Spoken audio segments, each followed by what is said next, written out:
The New York Times has this long piece trying to link those groups that are just on policy, immigration restrictionists, with the racist, white supremacist sentiments of the El Paso shooter. David Nakamura writing this egregious piece. Hours after the mass shooting in El Paso last weekend, Dan Stein, president of the Federation for American Immigration Reform, issued a tweet in the organization's name denouncing the tragic carnage and urging Americans to, quote, stand together against senseless rage and destructive impulses.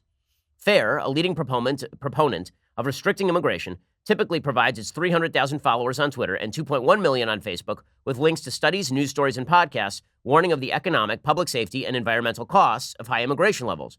But Stein made no mention in his tweet of the online document police believe was written by the alleged killer, which cited many of the same arguments against immigration as a rationale and motivation for the attack that killed 22 people in a predominantly Hispanic city near the U.S.-Mexico border. Now, why exactly would the head of FAIR be tweeting out elements of the manifesto? He didn't write the manifesto. He doesn't support the manifesto. There's no evidence that he's a racist. There's no evidence that he's a white supremacist. Nonetheless, the New York Times overtly links what is, by most lights, a mainstream conservative anti-illegal immigration group. FAIR is more anti-immigration than I am because they want to restrict legal immigration too, but they are not a racist group. And there's no evidence provided in the piece that they are. Nonetheless, the New York Times goes out of its way to link the right-wing views of the shooter on immigration to the right-wing views of this group on immigration, then suggest that the two are equivalent, despite the fact that the shooter's right-wing views were not just right-wing, they were actually white supremacist, right, which is not right-wing.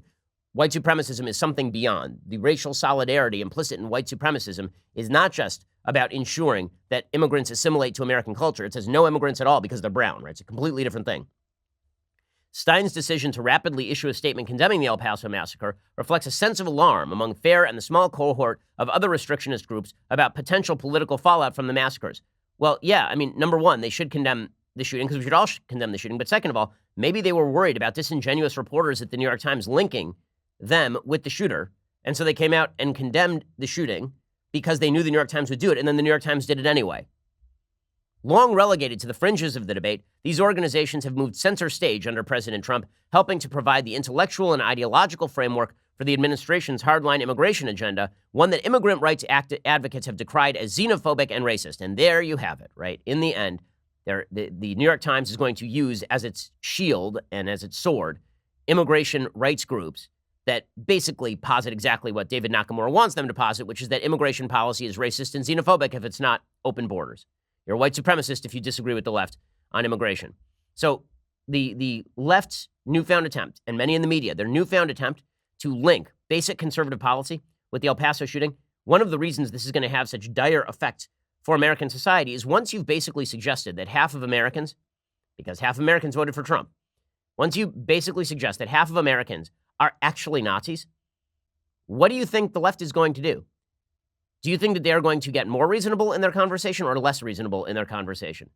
Once you overtly link ICE to Gestapo tactics, as Sheila Jackson Lee did, do you think you're raising the temperature or lowering the temperature?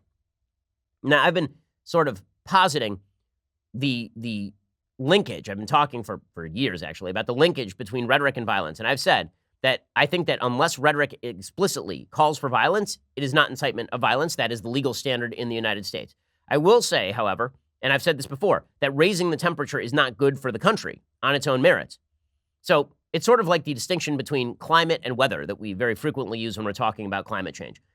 The climate is the generalized pattern of weather over time, right? The climate is over a certain period of time. We can expect the average to move up or down based on particular factors. Weather is specific events.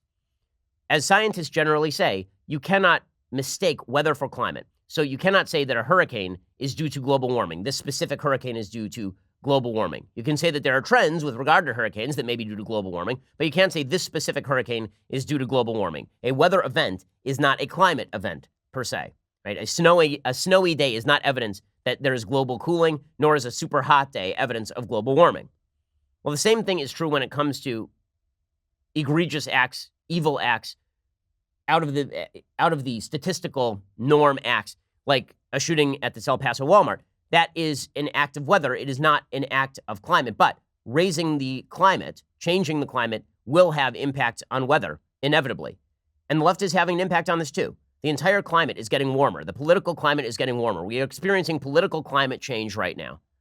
And we could lower the hot air emissions coming from our mouths.